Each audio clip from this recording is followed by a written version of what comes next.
بسم الله الرحمن الرحيم.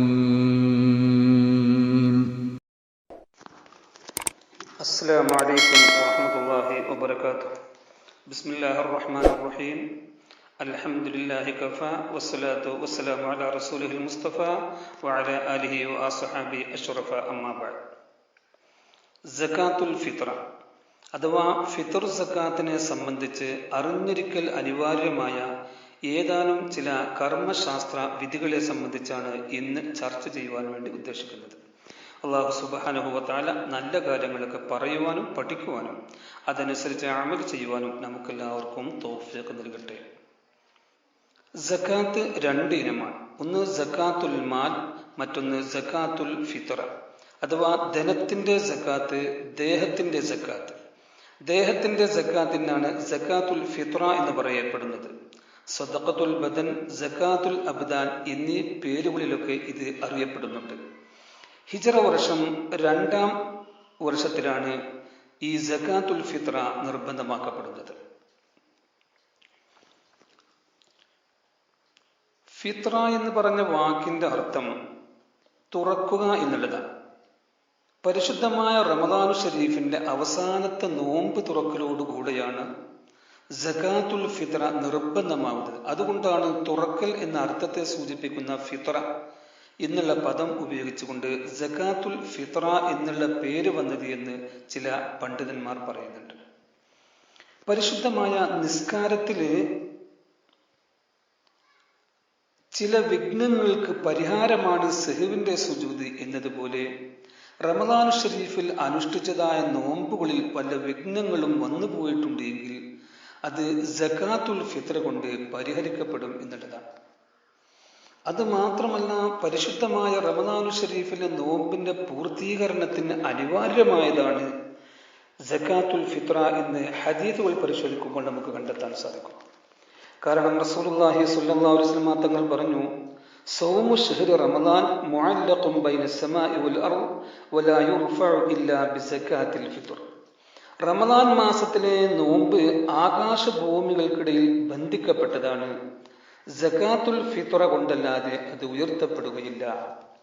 അപ്പോൾ ഒരാൾ കഴിവുള്ള വ്യക്തിയെ സംബന്ധിച്ച് സകാത്തുൽ ഫിത്ര കൊടുക്കുന്നതോടുകൂടെ മാത്രമേ അവന്റെ പരിശുദ്ധമായ റമദാനിലെ നോമ്പ് പരിപൂർണമായിട്ടും സ്വീകരിക്കപ്പെടുകയുള്ളൂ എന്ന് ചുരുക്കം. അതുപോലെ തന്നെ സകാത്ത് കൊടുക്കാൻ കഴിവുള്ള ഒരു വ്യക്തിയെ സംബന്ധിച്ച് അവൻ സകാത്ത് കൊടുക്കുന്നില്ലെങ്കിൽ അവന് ഇഹത്തിലും പരത്തിലും കടുത്ത ശിക്ഷയുണ്ട് എന്ന് പരിശുദ്ധ ഖുർആനും തിരുസുന്നത്തും സാക്ഷ്യപ്പെടുത്തുന്നു. റസൂലുള്ളാഹി സ്വല്ലല്ലാഹു അലൈഹി വസല്ലം തങ്ങൾ പറഞ്ഞു, മാ മന ഖൗമുൻ അസ്സകാത, ഒരു സമൂഹം സകാത്ത് കൊടുക്കുന്നില്ല എങ്കിൽ ഇല്ലബ്തലാഹുമുല്ലാഹു ബിസ്നീൻ, സാരമായ ക്ഷാമം കൊണ്ട് അവരെ അല്ലാഹു തആല പരീക്ഷിക്കാതിരിക്കുകയില്ല. അല്ലാഹു സുബ്ഹാനഹു വ തആല കാത്തിരക്ഷിക്കട്ടെ. പ്രത്യേകിച്ചും ഈ മഹാമാരി പടർന്നു പിടിച്ചുകൊണ്ടിരിക്കുന്ന ഈ കാലഘട്ടത്തിൽ അത്തരം മഹാമാരിയിൽ നിന്നും ക്ഷാമത്തിൽ നിന്നുമെല്ലാം നമുക്ക് മോക്ഷം കിട്ടുവാൻ വേണ്ടി കഴിവുള്ളവരൊക്കെ ഈ ഫിത്ർ സക്കാത്ത് കൊടുക്കേണ്ടതാണ്. അല്ലാഹു സുബ്ഹാനഹു വ തആല തൗഫീഖ് ചെയ്യട്ടെ. ഇവിടെ ഈ ഫിത്ർ സക്കാത്തിന്റെ കർമ്മശാസ്ത്ര വിധികളെ സംബന്ധിച്ചാണല്ലോ നാം ചർച്ച ചെയ്യുന്നത്. അത് നമുക്ക് ലളിതമായ രൂപത്തിൽ മനസ്സിലാക്കുവാൻ വേണ്ടിയിട്ട് ഒരു 10 ശീർഷകമായിട്ട് ഞാൻ തരംതിരിക്കുകയാണ്. ഒന്ന്, ആരാണ് കൊടുക്കേണ്ടത്, ആർക്ക് വേണ്ടിയാണ് കൊടുക്കേണ്ടത്, കൊടുക്കേണ്ടതില്ലാത്തവർ ആരാണ്, നിർബന്ധമാകുന്ന സമയം, അത് കൊടുക്കേണ്ട സമയം എപ്പോൾ, കൊടുക്കേണ്ട സാധനം എന്താണ്, സാധനത്തിന്റെ അളവ് എത്ര, നിയ്യത്ത്, കൊടുക്കപ്പെടേണ്ട അവകാശികൾ, വിതരണത്തിന്റെ രൂപം. ഇങ്ങനെ 10 ശീർഷകങ്ങളായി തരംതിരിച്ചുകൊണ്ട് ഓരോന്നിൻ്റെയും അനിവാര്യമായ മർമ്മപ്രധാനമായ മസലകളാണ് ലളിതമായി ചർച്ച ചെയ്യുന്നത്. ഒന്നാമത്തേത്, ആരാണ് കൊടുക്കേണ്ടത്. ഫിത്ർ സക്കാത്ത് കൊടുക്കാൻ ബാധ്യതയുള്ളത് ആരാണ്? ഒരു വ്യക്തി, അദ്ദേഹത്തിന് അനുയോജ്യമായ ഒരു വീടുണ്ട്, അദ്ദേഹത്തിന് ചെലവ് കൊടുക്കൽ നിർബന്ധമായ അവന്റെ ഭാര്യ, മക്കൾ തുടങ്ങി അവന്റെ ആശ്രിതർ എന്ന് വേണമെങ്കിൽ പറയാം. അപ്പൊ അവനും അവന്റെ ആശ്രിതർക്കും അനുയോജ്യമായ ഒരു വീടുണ്ട്. പെരുന്നാളിന്റെ ഒരൊറ്റ ദിവസം രാത്രിയും പകലും അവർക്ക് ആവശ്യമായ ഭക്ഷണം, അതല്ലെങ്കിൽ അതിൻ്റെ തുക, അവർക്ക് ആവശ്യമായ വസ്ത്രം, അനിവാര്യമാണെങ്കിൽ ഒരു പരിചാരകൻ, കടങ്ങൾ ഉണ്ട് എങ്കിൽ കടവും കഴിച്ച് ബാക്കി എന്തെങ്കിലും മിച്ചമുണ്ട് എങ്കിൽ അവന് ഫിത്ർ സക്കാത്ത് കൊടുക്കൽ നിർബന്ധമാണ്. ഒരു ഉദാഹരണം പറയാം. ഒരാൾക്ക് ഒരു 5 സെന്റ് ഭൂമിയുണ്ട്. അതിൽ നിന്ന് 2 സെന്റിൽ അവന്റെ വീട് നിൽക്കുന്നു. അങ്ങനെയുള്ളൊരു വ്യക്തി, അവന് അനുയോജ്യമായിരിക്കുന്ന ഒരു വീടുണ്ട്, പിന്നെയോ കടങ്ങളൊന്നുമില്ല, പരിചാരികനെയും ആവശ്യമില്ല, അവനും അവന്റെ ആശ്രിതർക്കും പെരുന്നാളിന്റെ ഒരു ദിവസത്തെ ഭക്ഷണത്തിനുള്ള തുക ഒരു 2000 രൂപയുണ്ട്. ഒരു ഉദാഹരണം പറയാം. 2000 രൂപ വേണം. അവർക്ക് ആവശ്യമായ വസ്ത്രങ്ങളുമുണ്ട്. അവന്റെ അടുക്കൽ 2000 രൂപ ഒരു ദിവസത്തെ ഭക്ഷണത്തിന് ഉണ്ട്. കഴിച്ച അവന്റെ അടുക്കൽ ഒന്നുമില്ല. പക്ഷെ ആ വ്യക്തി ഫിത്ർ സക്കാത്ത് കൊടുക്കൽ നിർബന്ധമാണ്. എന്തുകൊണ്ടാണ് അവൻ ഫിത്ർ സക്കാത്ത് കൊടുക്കുക? അവനിവിടെ 3 സെന്റ് ഭൂമി ബാക്കിയുണ്ട്. 5 സെന്റിൽ 2 സെന്റിൽ വീട് നിൽക്കുക, ബാക്കി 3 സെന്റ് ഉണ്ടല്ലോ.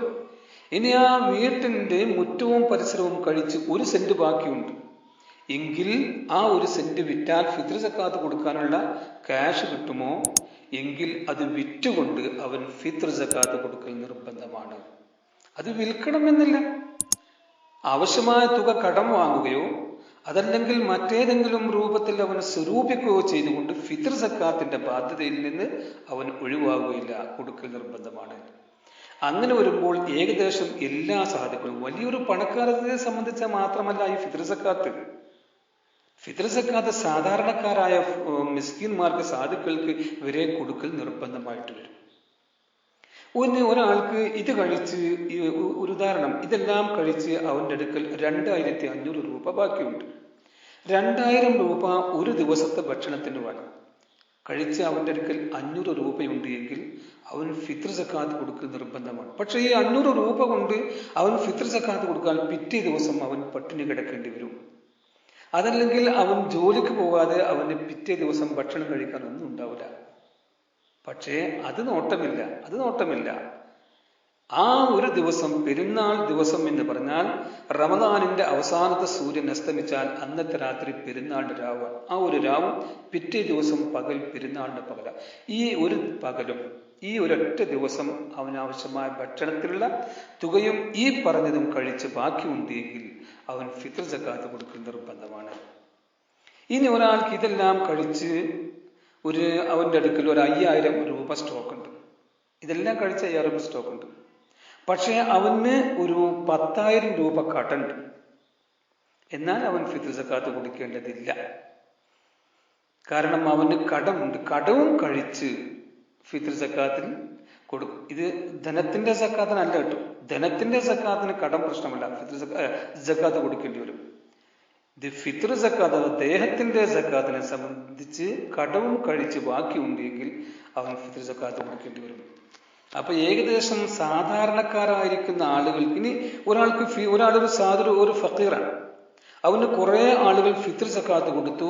അങ്ങനെ എന്തായി? അവസാനം അവൻ ഈ പറഞ്ഞ ഒരു അവസ്ഥയിലെത്തിയാൽ അവനും അവന്റെ ആശ്രിതർക്കും ആവശ്യമായ തുക കഴിച്ച് ബാക്കി അരി ഉണ്ടെങ്കിൽ അവൻ ഫിത്ർ സക്കാത്ത് കൊടുക്കാൻ നിർബന്ധമുള്ളവനായിട്ട് മാറും. ഫക്കീർ എന്ന് പറഞ്ഞിട്ട് കാര്യമില്ല.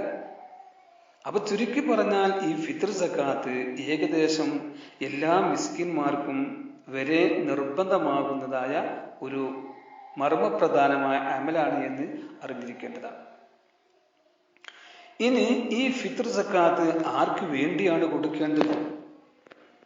ഈ ഫിത്ർ സക്കാത്ത് കൊടുക്കേണ്ടത് അവനും അവന് ചെലവ് കൊടുക്കൽ നിർബന്ധമായ ആളുകൾക്കും. ഉദാഹരണം, അവന്റെ ചെറിയ മക്കൾ, അവന്റെ ഭാര്യ, അവന്റെ മാതാപിതാക്കൾ, ജോലിയൊന്നും ചെയ്യാൻ കഴിയില്ലാത്ത വലിയ ആൺമക്കൾ, ഇവർക്കാണ് ഫിത്ർ സക്കാത്ത് കൊടുക്കേണ്ടത്. ഇവരൊക്കെ ഫിത്ർ സക്കാത്ത് കൊടുക്കുവാൻ വേണ്ടി ബാധ്യതയുള്ളവരാണ്. ഇതൊക്കെ ഈ പിതാവിന്റെ എന്ന് പറഞ്ഞ ഈ പറഞ്ഞ വ്യക്തിയുടെ ആശ്രിതരായിട്ട് വരും എന്നർത്ഥം. അവൻ കൊടുക്കേണ്ടതില്ലാത്ത ഒരു കൂട്ടത്തിലുണ്ട്. ആരാണ്? അവന്റെ പിണങ്ങിപ്പോയ ഭാര്യ, അവളുടെ ഫിത്ർ സക്കാത്ത് അവൻ കൊടുക്കേണ്ടതില്ല. പക്ഷെ അവളുടെ ഫിത്ർ സക്കാത്ത് കൊടുക്കണം. അതേസമയം കഴിവില്ലാത്തൊരു ഭാര്യയാണ് എങ്കിൽ, കഴിവുള്ള ഭാര്യയാണ് എങ്കിൽ പോലും അവൾ ഇവന്റെ ഫിത്ർ സക്കാത്ത് അഥവാ ഭാര്യ നല്ല കഴിവുള്ളവളാണ്, ഭർത്താവിന് കഴിവില്ല എങ്കിൽ ഭർത്താവിന്റെ ഫിത്ർ സക്കാത്ത് ഈ കഴിവുള്ള ഭാര്യ കൊടുക്കണ്ട. പക്ഷെ അവളുടെ ഫിത്ർ സക്കാത്ത് അവൾക്ക് കൊടുക്കൽ സുന്നത്താണ്. കാരണം എന്താണെന്ന് വെച്ചാൽ നിർബന്ധമില്ലാതാവാൻ കാരണം ഭാര്യയുടെ എല്ലാ ചെലവുകളും ഭർത്താവിൽ അർപ്പിതമാണ്. അതുകൊണ്ട് തന്നെ ഭർത്താവ് കഴിവില്ലാത്തവനാണെങ്കിൽ അവളുടെ ഫിത്ർ സക്കാത്ത് കൊടുക്കാൻ ബാധ്യതയില്ല. അതുപോലെ തന്നെ മുർത്തദ്, ഇസ്ലാമിൽ നിന്ന് പുറത്തുപോയ മക്കളോ ഭാര്യയൊക്കെ ആണെങ്കിൽ ഫിത്ർ സക്കാത്ത് കൊടുക്കേണ്ടതില്ല. ഇനി ത്വലാഖ് ചൊല്ലിയ ഒന്നോ രണ്ടോ വിവാഹമോചനം നടത്തിയ ഭാര്യയാണെങ്കിൽ ഇദ്ദ കഴിയുന്നതിന് മുമ്പാണെങ്കിൽ അവളുടെ ഫിത്ർ സക്കാത്ത് കൊടുക്കണം. അതേസമയം 3 ത്വലാഖും ചൊല്ലി ഒഴിവാക്കി പക്ഷെ അവൾ ഗർഭിണിയാണെങ്കിൽ അവളുടെ ഫിത്ർ സക്കാത്ത് കൊടുക്കൽ നിർബന്ധമാണ്. ജോലി ചെയ്യാൻ കഴിവുള്ള വലിയ ആൺമക്കളുടെ ഫിത്ർ സക്കാത്ത് കൊടുക്കൽ നിർബന്ധമില്ല. ഇനി അവരുടെ സമ്മതപ്രകാരം ഫിത്ർ സക്കാത്ത് പിതാവ് കൊടുത്താലോ ശരിയാവുന്നതാണ്, പക്ഷെ സമ്മതം വാങ്ങേണ്ടതുണ്ട്. വിവാഹം ചെയ്തത് അയച്ചതായ പെൺമക്കളുടെ ഫിത്ർ സക്കാത്ത് കൊടുക്കൽ ആർക്ക് നിർബന്ധമില്ല? ഈ പിതാവിന് നിർബന്ധമില്ല. ജാരസന്താനം അഥവാ വ്യഭിചരിച്ച ഒരു പെണ്ണിന് കുട്ടി ഉണ്ടായാൽ പിതാവില്ലല്ലോ, അപ്പോൾ ആ കുട്ടിയുടെ ഫിത്ർ സക്കാത്ത് ഈ ഉമ്മ കൊടുക്കേണ്ടതാണ്. ഇനി ഈ പറയപ്പെട്ട ഒരു വ്യക്തി അദ്ദേഹത്തിന് ഈ പറഞ്ഞതെല്ലാം കഴിച്ച് ഒരൽപ്പം ധനം അദ്ദേഹത്തിൻ്റെ അടുക്കൽ അവശേഷിക്കുന്നുണ്ട്. പക്ഷെ അത് അവനും അവന്റെ ആശ്രിതർക്കും എല്ലാവർക്കും കൂടിയിട്ട് സക്കാത്ത് കൊടുക്കാൻ തികയുകയില്ല എങ്കിൽ അവൻ എന്ത് ചെയ്യണം? അവൻ കടം വാങ്ങിയിട്ട് സക്കാത്ത് കൊടുക്കണോ? അത് വേണ്ട. അവൻ ഉള്ള ധനം കൊണ്ട് സക്കാത്ത് കൊടുത്താൽ മതി. പക്ഷേ അങ്ങനെ വരുമ്പോൾ ആരെയാണ് ആദ്യം മുന്തിക്കേണ്ടത്? ആദ്യമായി അവന്റെ ശരീരത്തിന്റെ സക്കാത്താണ് കൊടുക്കേണ്ടത്. ശേഷം അവന്റെ ഭാര്യയുടെ, ശേഷം ചെറിയ മകന്റെ, ശേഷം പിതാവിന്റെ, പിന്നെ മാതാവിന്റെ, പിന്നെ അവന്റെ ജോലി ചെയ്യാൻ കഴിയാത്ത വലിയ മകന്റെ. ഇങ്ങനെ ഈ തെർത്തീബ് അനുസരിച്ചു കൊണ്ടാണ് അവൻ സക്കാത്ത് കൊടുക്കേണ്ടത്. അടുത്തതായിട്ട് സക്കാത്ത് കൊടുക്കേണ്ട സക്കാത്ത് നിർബന്ധമാകുന്ന സമയം നമ്മൾ മനസ്സിലാക്കണം. സക്കാത്ത് നിർബന്ധമാകുന്ന സമയം പരിശുദ്ധമായ റമദാനിന്റെ അവസാനത്തെ സൂര്യൻ അസ്തമിക്കലോട് കൂടിയാണ് ഇത് നിർബന്ധമായിട്ട് മാറുന്നത്. അസ്തമിക്കുന്ന സമയത്ത് ആരൊക്കെയുണ്ടോ അവരുടെയൊക്കെ ഫിത്ർ സക്കാത്ത് കൊടുക്കൽ നിർബന്ധമാണ്. അപ്പോൾ റമദാനിന്റെ അവസാനത്തെ സൂര്യൻ അസ്തമിച്ച് 1 മിനിറ്റ് കഴിഞ്ഞ് അല്ലെങ്കിൽ 1/2 മിനിറ്റോ കഴിഞ്ഞ ഉടനെ ഒരാൾ മരണപ്പെട്ടാൽ ആ മരിച്ച മയ്യിത്തിന്റെ ഫിത്ർ സക്കാത്ത് കൊടുക്കൽ നിർബന്ധമാണ്. അവന്റെ ആശ്രിതരാണെങ്കിൽ അവൻ കൊടുക്കണം. അതുപോലെ തന്നെ ആ അവസാനത്തെ സൂര്യൻ അസ്തമിക്കുന്നതിന് മുമ്പ് ഒരു കുട്ടി, ഒരു സ്ത്രീ പ്രസവിച്ചാൽ ആ അസ്തമിക്കുന്ന സമയത്ത് ആ കുട്ടി ഉണ്ട് എങ്കിൽ ആ കുട്ടിയുടെ ഫിത്ർ സക്കാത്ത് കൊടുക്കൽ നിർബന്ധമാണ്. അതേസമയം സൂര്യൻ അസ്തമിക്കുന്നതിന് മുമ്പ് 1 മിനിറ്റോ 1/2 മിനിറ്റോ മുമ്പ് ഒരാൾ മരിച്ചാൽ അദ്ദേഹത്തിന്റെ ഫിത്ർ സക്കാത്ത് കൊടുക്കേണ്ടതില്ല. ഈ സൂര്യൻ അസ്തമിച്ചതിന്റെ ശേഷം ഒരു സ്ത്രീ പ്രസവിച്ചാലും അസ്തമിച്ച് ഉടനെ പ്രസവിച്ചാൽ ആ കുട്ടിയുടെ ഫിത്ർ സക്കാത്തും കൊടുക്കേണ്ടതില്ല. കാരണം സൂര്യൻ അസ്തമിക്കുന്ന സമയത്ത് ഇവിടെ ആരൊക്കെ നിലവിലുണ്ട് എന്നതാണ് നോട്ടം. അതനുസരിച്ചാണ് ഫിത്ർ സക്കാത്ത് നിർബന്ധമാകുന്നത് എന്നർത്ഥം. ഇനി ഇത് കൊടുക്കേണ്ട സമയത്തെ സംബന്ധിച്ച് ബഹുമാനപ്പെട്ട ഫുഖഹാ 5 സമയങ്ങളായി തരംതിരിച്ചിട്ടുണ്ട്. ഒന്ന് വഖ്തു ജവാസിൻ, അനുവദനീയമായ സമയം. അനുവദനീയമായ സമയം എന്ന് പറഞ്ഞാൽ പരിശുദ്ധമായ റമദാൻ 1 മുതൽ തന്നെ ഫിത്ർ സക്കാത്ത് കൊടുക്കാവുന്നതാണ്. വരാൻ പോകുന്ന ചെറിയ പെരുന്നാളിന്റെ ഫിത്ർ സക്കാത്ത് അതിന് തൊട്ട് മുമ്പുള്ള ആ റമദാന്റെ 1 മുതൽ തന്നെ കൊടുക്കാവുന്നതാണ്. അത് അനുവദനീയമാണ്. പക്ഷെ എങ്ങനെ കൊടുക്കുമ്പോൾ പ്രത്യേകം ഒരു കാര്യം ശ്രദ്ധിക്കണം. ഈ ഫിത്ർ സക്കാത്ത് നിർബന്ധമാകുന്ന സമയം അഥവാ റമദാനിന്റെ അവസാനത്തെ സൂര്യൻ അസ്തമിക്കുന്ന സമയത്ത് ഈ വാങ്ങുന്ന വ്യക്തി അതിന് അർഹതയുള്ള വിഭാഗത്തിൽപ്പെട്ട ആളായിരിക്കണം. അഥവാ ഒരാൾ റമദാനിന്റെ ആദ്യത്തിൽ ഒരു മിസ്കീൻ, ഒരു സാധുവിന് ഫിത്ർ സക്കാത്ത് കൊടുത്തു. പക്ഷെ ഈ സാധു പിന്നീട് റമദാനിന്റെ അവസാനം സൂര്യൻ അസ്തമിക്കുന്ന സമയത്ത് പണക്കാരനായി മാറിയിട്ടുണ്ട്, ധനികനായിട്ട് മാറിയിട്ടുണ്ട്, അഥവാ ഫിത്ർ സക്കാത്ത് വാങ്ങാൻ അർഹതയില്ലാത്ത ഒരാളായി മാറിയിട്ടുണ്ട് എങ്കിൽ ഇവന്റെ ഫിത്ർ സക്കാത്ത് വീടുകയില്ല. ആ വിഹിതം അവൻ വീണ്ടും കൊടുക്കേണ്ടി വരും എന്നർത്ഥം. ഇത് ശ്രദ്ധിക്കേണ്ടതാണ്, പക്ഷെ ഇത് അനുവദനീയമാണ്. രണ്ടാമത്തത് വഖ്തു വുജൂബിൻ, നിർബന്ധമായ സമയം. അത് നാം പറഞ്ഞു, റമദാനിന്റെ അവസാനത്തെ സൂര്യൻ അസ്തമിക്കുന്ന സമയമാണ് നിർബന്ധം, അതോടുകൂടി നിർബന്ധമായി. മൂന്നാമത്തെ വഖ്തു ഫളീലത്തിൻ, ഏറ്റവും ശ്രേഷ്ഠമായ സമയം. അത് നാം പ്രത്യേകം തിരഞ്ഞെടുക്കേണ്ടതാണ്. ഏതാണ് ഏറ്റവും ശ്രേഷ്ഠമായ സമയം? പെരുന്നാളിന്റെ അഥവാ ചെറിയ പെരുന്നാളിന്റെ പകൽ പരിശുദ്ധമായ പെരുന്നാൾ നിസ്കാരത്തിന് പോകുന്നതിന്റെ മുമ്പായിട്ട് കൊടുക്കുക. ഏറ്റവും ശ്രേഷ്ഠമായ സമയം അതാണ്, ആ സമയത്താണ്. ഇനി അവന്റെ കുടുംബത്തിൽപ്പെട്ട ആളുകൾക്കോ അല്ലെങ്കിൽ ഏറ്റവും അർഹതപ്പെട്ട ആളുകൾ അയൽവാസികൾ പോലെയുള്ളവർക്ക് കൊടുക്കാൻ വേണ്ടിയിട്ട് വേണമെങ്കിൽ അവർക്ക് പിന്തിക്കാം. ഈ ശ്രേഷ്ഠമായ സമയം കഴിച്ചാൽ മൂന്നാമത്തതാണ് വഖ്തു കറാഹത്തിന്, കറാഹത്തിന്റെ സമയം. കറാഹത്തിന്റെ സമയം എന്ന് പറഞ്ഞാൽ യാതൊരു കാരണവും കൂടാതെ പെരുന്നാൾ നിസ്കാരത്തിന് മുമ്പ് കൊടുക്കാതെ പെരുന്നാൾ നിസ്കാരത്തിന് ശേഷം കൊടുക്കുക. അത് ഏതുവരെ? സൂര്യൻ അസ്തമിക്കുന്നവരെ. ഇതൊക്കെ കറാഹത്തിന്റെ സമയമാണ്. പെരുന്നാൾ നിസ്കാരത്തിന്റെ ശേഷം സൂര്യൻ അസ്തമിക്കുന്നതിന്റെ ഇടയിലുള്ള സമയം കറാഹത്തിന്റെ സമയമാണ്. യാതൊരു കാരണവും കൂടാതെ ആ സമയത്തേക്ക് പിന്തിക്കരുത്, കറാഹത്ത് വന്നു പോകും.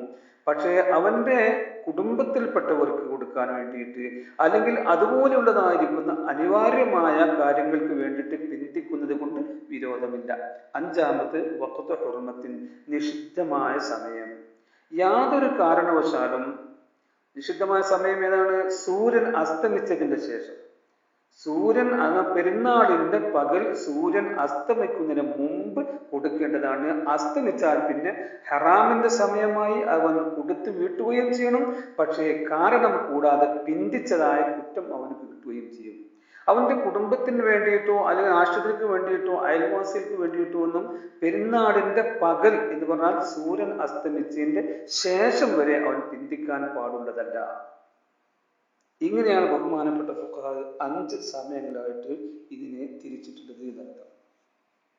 അടുത്തതായിട്ട് നമുക്ക് മനസ്സിലാക്കാനുള്ളത് നൽകേണ്ട സാധനം എന്താണ്. സകാത്ത് വാങ്ങുന്ന അവകാശി ആ അവകാശിയുടെ നാട്ടിൽ സാധാരണ ഭക്ഷണമായിട്ട് ഉപയോഗിക്കുന്ന സാധനമാണ് ഫിത്ർ സക്കാത്തായിട്ട് കൊടുക്കേണ്ടത്.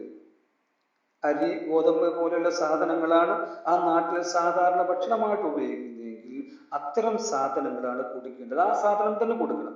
അത് പൊടിച്ചുകൊണ്ടോ അതല്ലെങ്കിൽ നനഞ്ഞത്, അപാകതയുള്ളത്, സൂക്ഷിക്കാൻ പറ്റാത്തത്, പുഴുക്കുത്തുള്ളത് ഇതൊന്നും സ്വീകരിക്കപ്പെടുകയില്ല. അപ്പോൾ ചില ആളുകൾ സ്വാഭാവികമായി സംശയം ചോദിക്കാറുണ്ട്, പണം കൊടുക്കാമോ?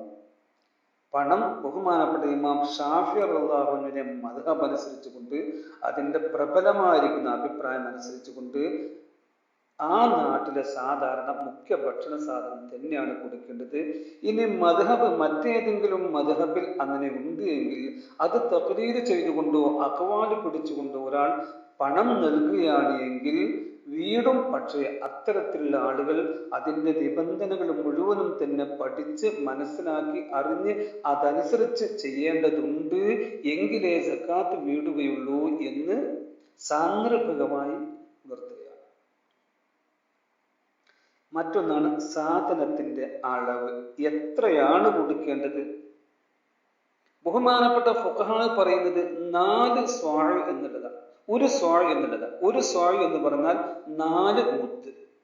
ഇത് ലിറ്റർ അളവാണ് ഇസ്ലാമിൽ പ്രധാനപ്പെട്ടത്. അഥവാ 3 ലിറ്ററും 200 മില്ലി ലിറ്ററും ആണ് എന്ന് കണക്കാക്കപ്പെട്ടിട്ടുണ്ട്. അപ്പം 3 ലിറ്ററും 200 മില്ലി ലിറ്ററും ഒരാൾക്ക്, അവന്റെ ഭാര്യയുടേത് 3 ലിറ്ററും 200 മില്ലി ലിറ്ററും, അവന്റെ മക്കളുടേതും ഓരോരുത്തരുടേതും 3 ലിറ്ററും 200 മില്ലി ലിറ്ററും, ഒരാൾക്ക് ഒരു സ്വാഴ്. ഈ ഒരു സ്വാഴാണ് 3,200 അഥവാ 4 മുത്ത്. ഇനി തൂക്കമാകുമ്പോൾ എത്ര വരും? ഇത് നമ്മൾ പ്രത്യേകം ശ്രദ്ധിക്കണം. ചിലപ്പോൾ 2.5 കിലോ മതിയാകും, 2,600 വേണ്ടി വരും, ചില അരി 2,700, ചിലത് 2,800 ഒക്കെ വേണ്ടി വരും. എന്നാൽ ഇവിടെ നാം മനസ്സിലാക്കേണ്ടത് തൂക്കത്തിന് ഇസ്ലാമിൽ പ്രസക്തിയില്ല, ഇസ്ലാം അതിന് പ്രാധാന്യം കൽപ്പിക്കുന്നില്ല. അളവ് കൃത്യമായിരിക്കണം. അപ്പോ അരിയുടെ അതല്ലെങ്കിൽ ഈ സാധനത്തിന്റെ കനം അനുസരിച്ചുകൊണ്ട് തൂക്കത്തിൽ ഏറ്റ വ്യത്യാസങ്ങൾ വന്നേക്കാം. ഏറ്റ വ്യത്യാസങ്ങൾ തൂക്കത്തിൽ എത്ര വന്നാലും പ്രശ്നമില്ല. പക്ഷെ അളവ് കൃത്യമായിരിക്കണം. 3,200. അളവിൽ കുറവ് സംഭവിച്ചു പോയാൽ സക്കാത്ത് പരിപൂർണമായിട്ടും വീടുകയില്ല. അപ്പൊ 3,200 നാം തൂക്കുകയാണ് എങ്കിൽ ചിലപ്പോൾ ചില അരി 2.5 മതിയാവും, ചില അരി 2.5 കിലോ, ചില അരി തൂക്കുമ്പോൾ 2,600 വേണ്ടി വരും, ചില അരി തൂക്കുമ്പോൾ 2,800 വേണ്ടി വരും.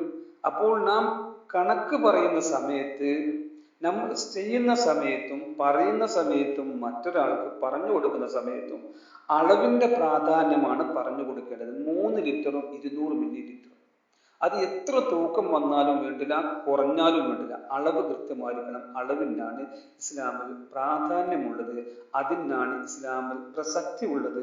അതാണ് നാം പരിഗണിക്കേണ്ടത് എന്ന് പ്രത്യേകം സാന്ദർഭികമായിട്ട് ഉണർത്തുകയാണ്. അടുത്തതാണ് നിയ്യത്ത്.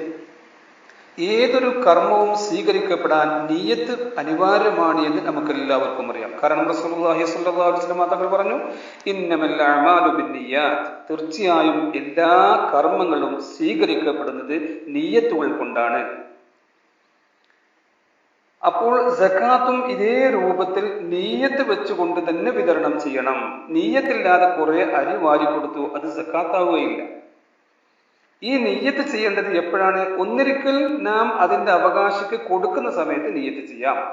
അതല്ല എങ്കിൽ അവന്റെയും അവന്റെ ആശ്രിതരുടെയും ഫിത്ർ സക്കാത്ത് അതിന്റെ അളവ് മറ്റ് ധാന്യത്തിൽ നിന്ന് മാറ്റിവെച്ചതിന് ശേഷം, ഉദാഹരണത്തിന് ഒരാള് അദ്ദേഹത്തിന്റെ ഭാര്യ 3 ചെറിയ മക്കൾ 5 പേർ, മറ്റുള്ള ധാന്യത്തിൽ നിന്ന് അവരുടെ അളവ് കണക്കായി മാറ്റിവെച്ചതിന് ശേഷം ഇത് എന്റെയും എൻ്റെ ഭാര്യയുടെയും 3 കുട്ടികളുടെയും ഫിത്ർ സക്കാത്താണ് എന്ന് പറഞ്ഞാൽ അത് നിയ്യത്തായി. പിന്നെ കൊടുക്കുന്ന സമയത്ത് വേറെ നിയ്യത്ത് ചെയ്യേണ്ടതില്ല. അടുത്തത് സക്കാത്ത് കൊടുക്കേണ്ട അവകാശികൾ. ആർക്കാണ് സക്കാത്ത് കൊടുക്കേണ്ടത്? ഇത് വിശുദ്ധ ഖുർആൻ വളരെ സ്പഷ്ടമായി പറഞ്ഞിട്ടുണ്ട്. إنما الصدقات للفقراء والمساكين والعاملين عليها والمؤلفة قلوبهم وفي الرقاب والغارمين وفي سبيل الله وابن السبيل. 8 വിഭാഗം ആളുകൾക്കാണ് ഫിത്ർ സക്കാത്ത് കൊടുക്കേണ്ടത്. ഇത് വിശുദ്ധ ഖുർആൻ.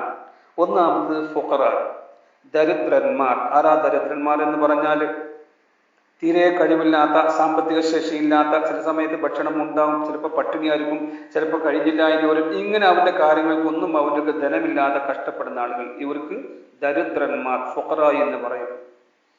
ഇവർക്ക് സക്കാത്ത് കൊടുക്കാവുന്നതാണ്. രണ്ടാമത് മസാക്കീൻ. ആരാണ്? മിസ്കീന്മാർ, സാധുക്കൾ. ഇവന് ധനമുണ്ട്, ജോലിയുണ്ട്, അല്ലെങ്കിൽ ശമ്പളമുണ്ട്, പക്ഷേ അവന്റെയും അവന്റെ കുടുംബത്തിന്റെയും ആവശ്യങ്ങൾക്ക് അത് തികയുന്നില്ല.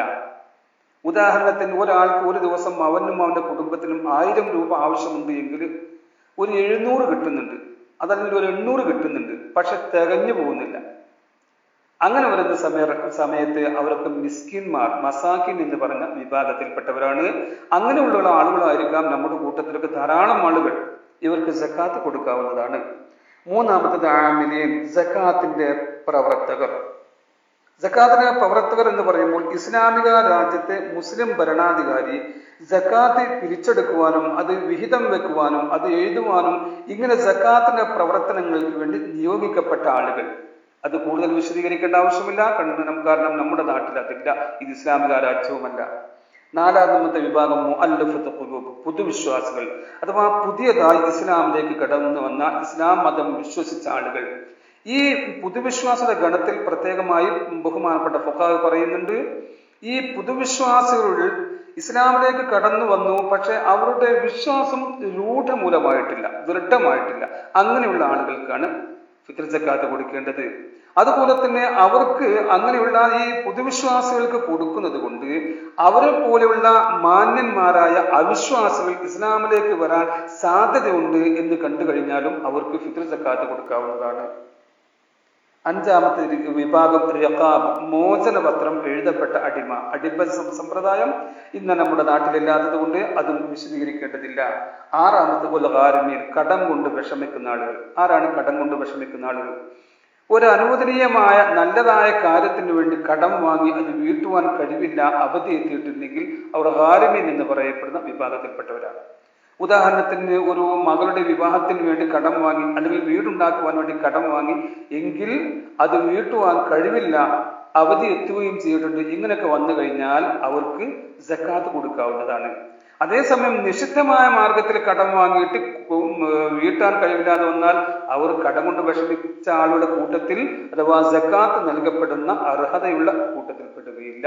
ഒരാള് മദ്യപിക്കാൻ വേണ്ടി കടം വാങ്ങിയതാണ്, അല്ലെങ്കിൽ പലിശക്ക് വേണ്ടിയിട്ട് എന്തൊരാവശ്യം വന്നപ്പോൾ എന്തായി, പലിശക്ക് ലോൺ എടുത്തു.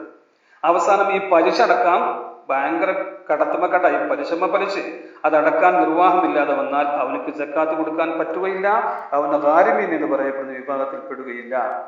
ഏഴാമത് ഫീ സബീലില്ല. ഇസ്ലാമിക രാജ്യത്ത് മുസ്ലിം ഭരണാധികാരിയുടെ കീഴിൽ പ്രതിഫലമൊന്നുമില്ലാതെ അള്ളാഹുവിന്റെ പ്രീതി മാത്രം കൊതിച്ചുകൊണ്ട് യുദ്ധം ചെയ്യുന്ന മുസ്ലിം ഭടന്മാർ, അതും വിശദീകരിക്കേണ്ടതില്ല, കാരണം നമ്മുടെ രാജ്യത്ത് അങ്ങനെയുള്ള ആളുകളില്ല, ഇത് ഇസ്ലാമിക രാജ്യമല്ല. എട്ടാമത് ഇബ്നു സബീൽ, വഴിയാത്രക്കാരൻ. ഒരാള് അനുവദനീയമായ ഉദ്ദിഷ്ട ലക്ഷ്യമുള്ള ഒരു യാത്ര പുറപ്പെട്ടു, വഴിയിൽ വെച്ചുകൊണ്ട് അവന്റെ പണം നഷ്ടപ്പെട്ടു, അല്ലെങ്കിൽ പണം തികയാതെ വന്നു, അല്ലെങ്കിൽ കൊള്ളയടിക്കപ്പെട്ടു, ഇങ്ങനെയൊക്കെ വന്ന് അവന് വിഷമിക്കുന്നുവെങ്കിൽ അവനക്ക് ഫിത്ർ സക്കാത്ത് കൊടുക്കാവുന്നതാണ്. ഇനി ഈ സക്കാത്ത് കൊടുക്കുന്ന നാട്ടിൽ നിന്ന് യാത്ര പുറപ്പെടുന്ന ആളായാലും ഫിത്ർ സക്കാത്ത് കൊടുക്കാം. ഉദാഹരണത്തിന് ഒരാൾ ഉംറക്ക് പോവുകയാണ്, അദ്ദേഹത്തിന്റെ അടുക്കൽ ആവശ്യമായ തുകയില്ല, ആവശ്യമായ ഭക്ഷണത്തിനോ മറ്റോ ഉള്ള പൈസ അവന്റെ അടുക്കൽ ഇല്ല എങ്കിൽ അവനക്ക് ഫിത്ർ സക്കാത്ത് കൊടുക്കാവുന്നതാണ്. ഈ 8 വിഭാഗം ആളുകൾക്കാണ് ഫിത്ർ സക്കാത്ത് കൊടുക്കേണ്ടത്. ഇനി അടുത്തത് അതിന്റെ വിതരണം ചെയ്യുവാൻ വേണ്ടി 3 മാർഗങ്ങളാണ് ബഹുമാനപ്പെട്ട ഫുഖഹാ പറഞ്ഞു കാണുന്നത്. ഒന്ന്, അവകാശികൾക്ക് നേരിട്ട് കൊടുക്കുക. രണ്ടാമത്തത് ഇസ്ലാമിക ഭരണാധികാരിയെ ഏൽപ്പിക്കുക. മൂന്നാമത്തെ ഒരു നിർണയ വ്യക്തിയെ വക്കാലത്താക്കുക. ഇതിൽ നിന്ന് ഒന്നാമത്തത് സക്കാത്തിന്റെ അവകാശികൾ ആരാണെന്ന് കണ്ടുപിടിച്ചിട്ട് അവർക്ക് നേരിട്ട് നമ്മുടെ ഫിത്ർ സക്കാത്ത് കൊടുക്കാതെ തന്നെ. രണ്ടാമത്തത് ഇസ്ലാമിക ഭരണാധികാരിയെ ഏൽപ്പിക്കുക എന്ന് പറയുമ്പോൾ ഇസ്ലാമിക രാജ്യത്ത് മുസ്ലിം ഭരണാധികാരി ഫിത്ർ സക്കാത്തിന്റെ പ്രവർത്തനങ്ങൾക്ക് വേണ്ടി നിയോഗിക്കപ്പെട്ടതായ അതിന്റെ പ്രവർത്തകർ. ഇവിടെയാണ് സക്കാത്ത് കമ്മിറ്റിക്ക് ഫിത്ർ സക്കാത്ത് കൊടുത്താൽ പറ്റുകയില്ല എന്ന് പറയാൻ കാരണം ഇസ്ലാമിക രാജ്യമല്ല, മറ്റൊന്ന് മുസ്ലിം ഭരണാധികാരി ഏൽപ്പിക്കുന്ന സക്കാത്തിന്റെ പ്രവർത്തകരല്ല ഈ സക്കാത്ത് കമ്മിറ്റി. അതുകൊണ്ട് തന്നെ അവർക്ക് ഫിത്ർ സക്കാത്ത് കൊടുത്താൽ ശരിയാവില്ല. മൂന്നാമത്തത്, ഒരു നിർണയ വ്യക്തിയെ വക്കാലത്താക്കണം. ഒരു വ്യക്തിയെ നാം നിർണയിച്ചിട്ട് ആ വ്യക്തിയോട് പറയണം, ഇത് എന്റെ ഫിത്ർ സക്കാത്താണ്, ഇത് ഇന്ന ഫഖീറിന് അല്ലെങ്കിൽ തന്നെ അവകാശം കൊടുക്കാൻ വേണ്ടിയിട്ട് നിന്നെ വക്കാലത്താക്കി എന്ന് പറഞ്ഞത് ഒരു വ്യക്തിയെ നിർണയിച്ച് അവനെ വക്കാലത്താക്കണം. ഇവിടെയാണ് സംഘടിത സക്കാത്ത് സ്വീകരിക്കപ്പെടുകയില്ല, അവർക്ക് ഫിത്ർ സക്കാത്ത് കൊടുത്താൽ അത് ശരിയാവുകയില്ല എന്ന് പറയാൻ കാരണം ഇതാ.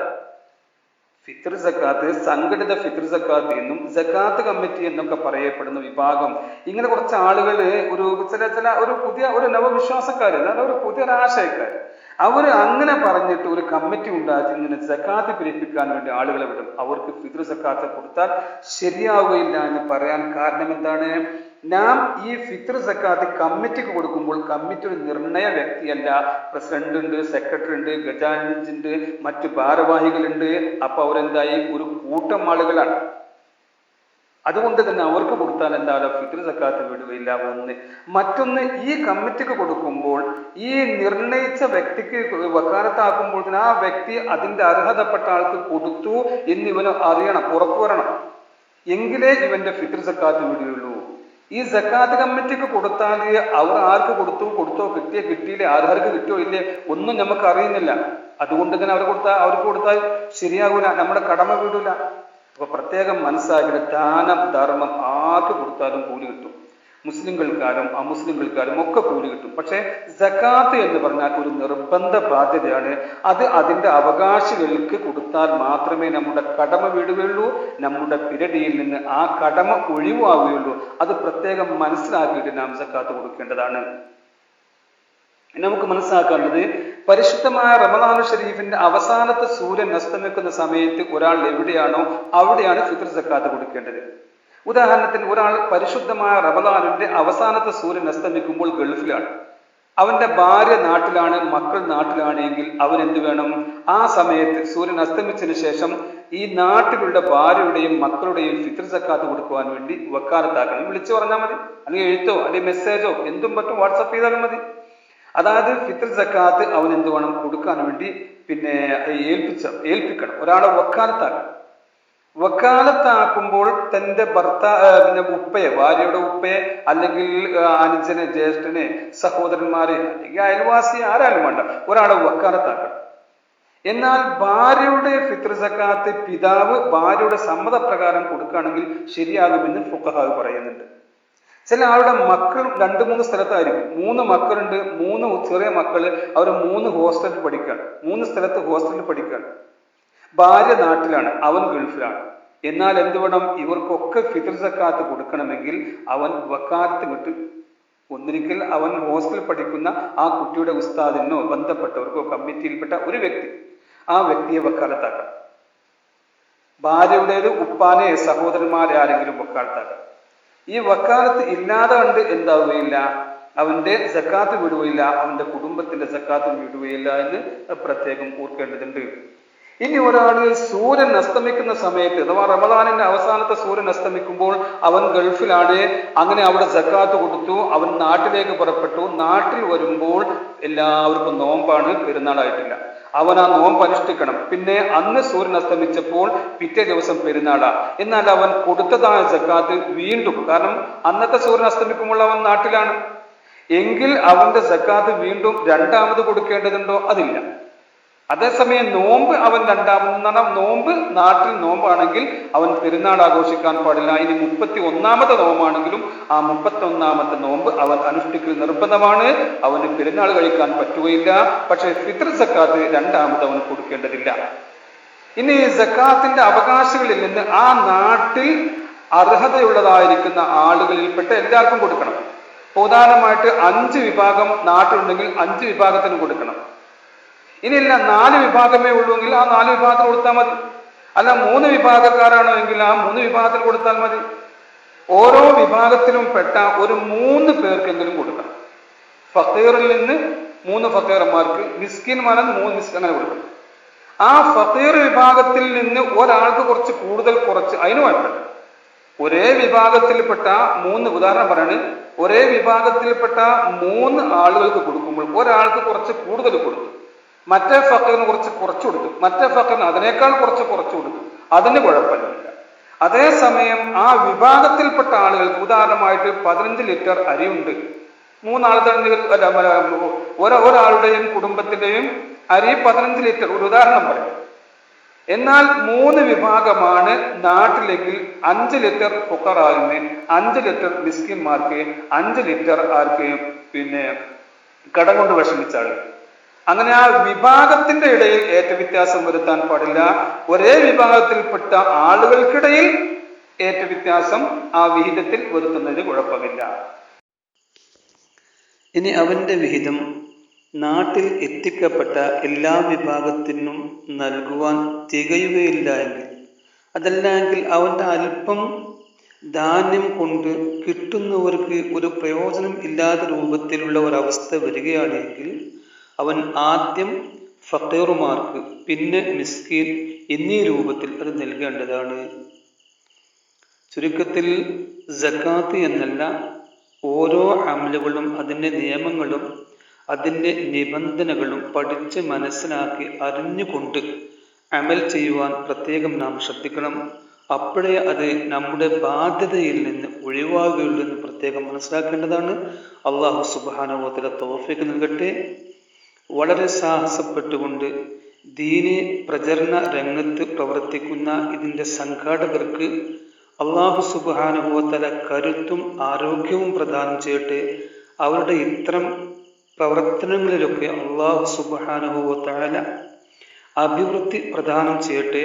അവർക്ക് എല്ലാവിധ അഭിനന്ദനങ്ങളും നേർന്നുകൊണ്ട് ദുആ ചെയ്യണമെന്ന വസിയത്തോടെ വആഖിറു ദഅവാന അൽഹംദുലില്ലാഹി റബ്ബിൽ ആലമീൻ. വസ്സലാമു അലൈക്കും വറഹ്മത്തുള്ളാഹി.